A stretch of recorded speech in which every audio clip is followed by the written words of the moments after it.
Welcome back to the Highgate Unofficial podcast. Today we're diving into what the HOA documents, especially the financial records, and the records tell us about the Kents. Before we get started, we always encourage you to review the HOA documents yourself, just like the board recommends in their recent email to the community. You can find them at www.highgateroslyn.com.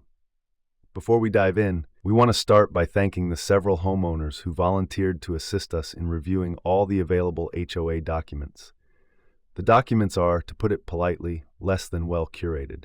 There are over 430 files, with 327 meeting minutes, but they're completely unorganized. File names are inconsistent, at least 16 different naming conventions, and many haven't been properly scanned with OCR. That's optical character recognition. So you can't even search them for keywords or phrases.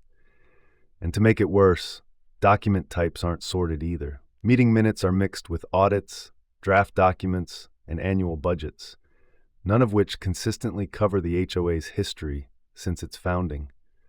There are even notes from executive sessions, which we don't believe should be publicly available. So while we agree with the board that homeowners should review the documents, they're so poorly organized, unsearchable, and missing key information that it's impossible to get a full and accurate financial picture, especially when it comes to the Kent units. We worked to dig into the income statements and supporting records. With the assistance of several homeowners who contacted us and wanted to help, we tried to sort through it all.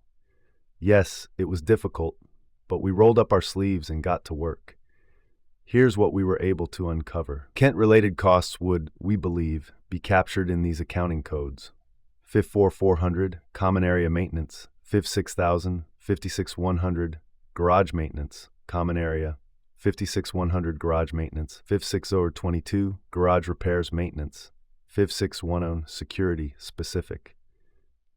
But even identifying the account codes isn't all that helpful. The codes aren't noted consistently, not only from year to year, but even from month to month. We found periods within the same year where these accounting codes aren't consistently used in the monthly financial reports. In recent years, we've seen what looks like a newer code, FIF 6022, Garage RPRS MNT, but it's not clear what's actually being covered under that code. So, how much has the association spent on the Kents? Based on the publicly available records, and keeping in mind all the caveats like missing financial statements, poor document organization, and 159 meeting minutes without financial information, we estimate the total could be somewhere between $700,000 and $800,000. And that's just based on what's available. It doesn't include anything that might be documented in records the board hasn't publicly posted.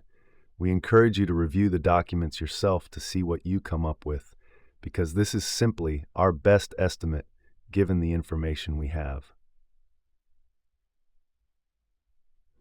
And that brings us to something else we uncovered.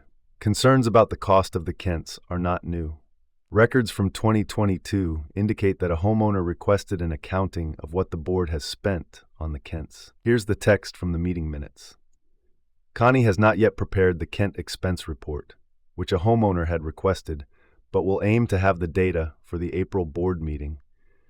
It was noted that it can be difficult to separate expenses between the Kents and Colonial Terrace/Court, as expenses aren't categorized that way. And here's the thing, there's no documentation that Connie ever provided that report. Over 3 years have passed since that initial request. Plenty of time to compile and deliver a comprehensive breakdown. If that report hasn't been delivered, it's fair to ask, is it time to bring in an outside professional audit? Because right now, there's no reliable, publicly available record showing exactly how much the association has spent on the Kents. And without that, how can the board have a serious conversation about funding future Kent repairs? Listeners, what do you think? Comment below. And that's it for today's episode of the Highgate Unofficial podcast. In the next episode, we'll be reviewing the public cash disbursement reports. Those reports show exactly where the HOA's money went. We'll continue to follow the trail, and as always, we encourage you to attend HOA meetings and stay informed. Please subscribe and like to get notified when new episodes are posted. And don't forget, we welcome your comments, feedback, and ideas for future episodes. We have several topics lined up, including the Highgate's landscaping, ARC rules, rentals, and vehicle speeds. So keep the ideas coming.